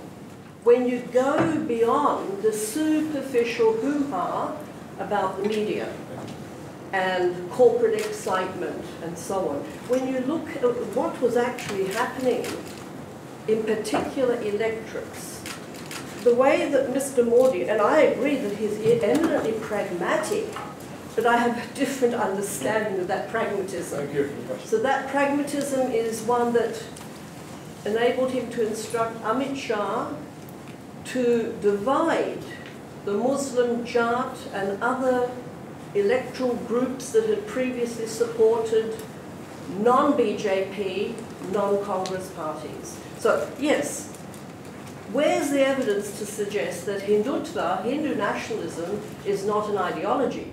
Okay. Natasha? My question to the panel is, Modi has been talking about some vital issues like cleaner India, healthier India, and skilled India. Has he been able to touch the right chord in terms of better India? Or is it his marketing skills which are working for him in the last 5 months? And my question to Mr. Manishankar is, what will be the future of Rahul Gandhi? Because he has a future. No future. Okay. Yes, to the gentleman here. The parallel has been drawn. The parallel has been presented as between Deng Xiaoping and Mr. Modi. I would suggest a much better parallel, given that India's parliamentary system, is between Tun Mahathir of Malaysia and Mr. Modi. Now, Tun Mahathir gave Malaysia economic transformation, but as we all know, economic transformation is always accompanied by ideological and cultural package. Mr. Tun Mahathir's ideological package was Islamisation in spades. I would like to know what Mr. Modi's quid pro quo is. What form of ideological cultural block will he deliver along with the economic package? Okay, the gentleman there, yes. Yes, please. Yeah. But quickly, we're running out of time. Yeah, sure. I just have a question. Like, recently we see Jayalalitha is being given a verdict to be sentenced for the jail. And do you think that will just open up the era that all the politicians who are supposed to be untouchable are going to be due course of court? Like, specifically when we are hearing about Sonia Gandhi and Rahul Gandhi in the Sun Herald case, the Herald case to be, the National Herald case to be going into the same verdict, like Jayalalitha has been punished and they will be going through the same era, going through this similar trial and will be punished, or they will be getting influential benefit. Okay, that's enough. Okay, quickly, yeah, really quick. Yeah, the title of this forum suggests a comparison between Modi and Deng. I'm very interested to know your perspectives. What do you think are the similarities between these two great leaders? And then the most famous quote spoken by Professor Mathieu, the black and white cat. And I'm curious, what is the most famous saying of Modi? We have 5 sets of questions again. One is ideology versus pragmatism. Ashok, you wanted to take that up. Also because I remember you writing that Mr. Modi runs a shrill campaign which can be seen as divisive, but when it comes to governance, he's inclusive. But perhaps you can address that. The second question is the future of Rahul Gandhi. Mr. Iyer, you're the natural contender to answer. The third is on skills, build and clean. Does that have a resonance with all those who elected him? Sridhar, do you want to do that? Which one is that? Or Venu, do you want to do that? Okay. And the final is Deng Xiaoping and Modi similarities, although I think we've addressed that in the presentations, but is there famous sayings of Mr. Modi which you can replay? Ashok? Okay. 2 sets of questions. One, rather 2 sets of responses. One, when we speak about this, Mr. Modi's prime ministry or his mandate being non-ideological or pragmatic, the reference is not to the fact that he may belong to a party and organization which has a certain leaning, which has an ideological leaning, which has a political philosophy, call it what you will.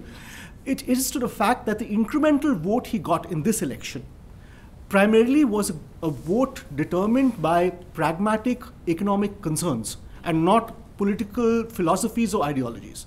And therefore, if he is a pragmatic politician who has to be true to the constituencies that elected him, and he has to go back to them in 5 years to ask for votes again, he has to deliver some of that. In other words, the 12% swing is from this aspirational class. Largely. But let me just also, look, I spent 2 months in UP in this election. I've answered questions like this several times. Obviously, the UP I saw and the UP you saw, I presume you went there, were 2 very different universes. UP saw horrific religious riots in western UP in the district of Muzaffarnagar a year and a half ago. These riots were not caused by the BJP, they were caused by local concerns, local issues. They were probably non-political in their origins. They got exploited by various parties, including the BJP. These riots caused religious polarization in Muzaffarnagar and 2-3 neighboring districts of western UP. The elections in those 4 or 5 districts were clearly on grounds of religious polarization, Hindu versus Muslim. In the rest of the state, I did not see a Hindu versus Muslim election, and I traveled through about 80 districts in UP. And I'll tell you why I didn't see it. I've seen violence in UP, and I've seen polarization in UP in the early 1990s, where Hindus and Muslims were at each other's throats. That was not the case outside those 3 or 4 districts of western UP. However, Hindus and Muslims admittedly saw the chief phenomenon of this election, Narendra Modi, in very different terms. Hindus, or not just Hindus, but large sections of people, some of whom self-identified as Hindus, some of whom self-identified as with a caste group, saw in Modi sort of aspirational figure, someone who was not the UPA, someone who could perhaps provide economic opportunities and jobs. I do admit Muslims saw in him somebody they couldn't trust. I appreciate that, and that is something Mr. Modi has to address as Prime Minister, because he's everyone's Prime Minister. But I did not see a huge religious polarization throughout UP. This is a complete myth. I'd spent 2 months in that state. I really didn't see it, unless I was traveling on Mars. Mr. I think the existential dilemma of the Congress party is that it would appear that with the leadership of Sonia Gandhi and Rahul Gandhi, we're not moving forward. And without them, we'd simply disintegrate. And therefore, we have to find a way in which we can hang together and yet move forward. I have considerable optimism in that regard, because this moving from one generation to another, handing the baton over, is something we've experienced over 129 years. And we've done it with repeatedly finding that there are conflicts and there are internecine differences that overtake the party at the time of the movement. Notice, for example, that the minute Nehru became a full-fledged Prime Minister after the assassination of Gandhi, he got rid of all the Gandhians. Rajaji went, Rajendra Prasad went, K.M. Munshi went, Gadgil went. It was a new set of leaders that was brought in. Indira Gandhi was brought into power by Nehru's coterie, the syndicate. But she came into her own only when she kicked the syndicate out completely and comprehensively. When Rajiv Gandhi became the Prime Minister, people like me were called the Baba Log, because we were completely new. We came in, and Rajiv, in a somewhat gentler way than either Nehru or Indira Gandhi, progressively got rid of all the albatrosses from the past. Now we are in a peculiar position where one generation is the president of the Congress and the next generation is the vice president of the Congress. And the vice president would like to have his own team. And the president would, of course, like to hang on to her own team. And so there is a certain amount of tension at the moment, which gives rise to all these giggles that I heard from here. But I'm going to have the last laugh, because we've experienced challenges to our leadership at every stage. Nehru's leadership was seriously challenged by Purushottam Das Tandon in 1950, and he overcame that challenge, but not until after Sardar Patel had passed away. Indira Gandhi was thrown out of the Congress party. She was actually thrown out of the Congress party and had to form her own party. And then she had to face an alliance of all the good and the bad and the evil, and there were many more of the ugly than just the bad. And she defeated all of them and announced in Harry Truman's words, "Let them eat crow," to people like Ashok Malik, the journalist community. And then we had the challenge to Rajiv Gandhi, where he lost more than half his seats in the 1989 election. But I think it's generally agreed that within a year and a half, he'd come on the comeback trail, and he'd seen off 2 prime ministers, VP Singh as well as Chandrasekhar. And Sonia Gandhi came in with the smallest number of Congress seats ever back in 1999. And within 5 years, she brought the party, along with its allies, to power and then reinforce that over the next 5 years. So those who like to take one election and hope, desperately desire that the Congress party has now disappeared and we've got rid of both the mother and the calf, I think we got the last laugh coming. We know how to rejuvenate ourselves. It'll take time. There will be slips along the way. There will be sudden comebacks. There'll be the mistakes of others that we will take advantage of. But I would hope that the big mistake that the Congress has made, which is the exact opposite of the point that Ashok Malik was making earlier, the big mistake, in my opinion, that we've made over the last 25 years is to give up our ideological anchoring. We no longer believe that the biggest task before India is the deepening and widening of democracy through Panchayat Raj. It's just been given up. We've stopped using the word socialism altogether ever since Manmohan Singh came on the scene. Non-alignment, it's a mantra to be evoked every now and then, but we've gone and embraced the Americans, and most recently we embraced even the Israelis. Secularism, there used to be an active secularism in which Jawaharlal Nehru said, after defeating the Purushottam Das Tandon revolt against him, that if any man raises his hand against another in the name of religion, I shall fight him till the last breath of my life, whether from within the government or from outside. And he said, I don't care whether we win elections or not. In 5 years after the trauma of partition, on a platform of secular fundamentalism, he not only won the election, but kept secularism, kept communalism at bay for 32 years after that, until 1984-85. So in these circumstances, if the Congress remains true to itself, and that's what was the meaning of my last remarks when I made my initial statement, that it was the Congress party was Congress minus over the last 5 years. And that is why we did so badly. We just need to become ourselves again.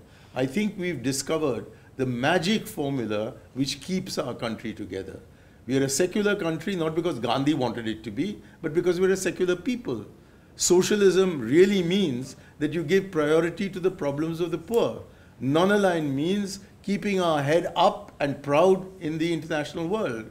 And democracy means Panchayat Raj. If we go into all these, I'm sure we'll bounce back, Rahul Gandhi or no Rahul Gandhi. But I do know that from an internal party point of view, the Gandhis constitute our bonding adhesive. Because we're lucky there that the buck ultimately stops at them. There's tremendous argumentation within the Congress party as to what should be done. But once the argument has been brought to the point where it reaches the president's table and the president takes a decision, there's an amazing amount of discipline in the party. But when the Gandhis weren't there, my first 8 years in politics, from 1991, soon after Rajiv Gandhi was assassinated, up till 1999 when Sonia Gandhi took charge, in that period, we saw how the party not only split, it splintered. And we couldn't survive. So therefore, we need the Gandhis to survive, but we also need the Gandhis to lead us. There is not enough sign of leadership at the moment, but I'm sure that it will come from them, and then we'll move forward. And now you can laugh as much as you want. What you're saying is you need strong leadership. It doesn't have to be Gandhis. Ravi, do you want to ask? But it has to come from somewhere who's accepted. Ravi, do you want to ask a last question, and then I'll ask 30 seconds each? I just want to make a brief observation. I think Indians by nature are secular. I think there's a bogey of communalism which is played by Mulayam Singh Yadav and the Bihar leader, what's his name, Lalu Yadav, and so on and so forth, right? That's a code word that means we're anti-BJP. The fact is that we're all secular, we respect it, we will be secular. And the Congress party has a vital role to play because I think democracies which are two-party democracies generally are very successful. This is an example the world over, not only in India. So Congress does need a glue because it's such a large state. It's such a large country. But the Gandhis are not the glue, Mr. Iyer. I think you need to find the glue. Well, I offer myself, but I guarantee that nobody will support me.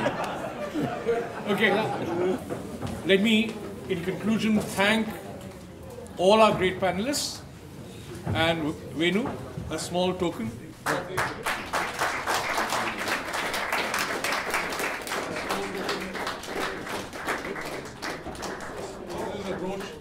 Thank you.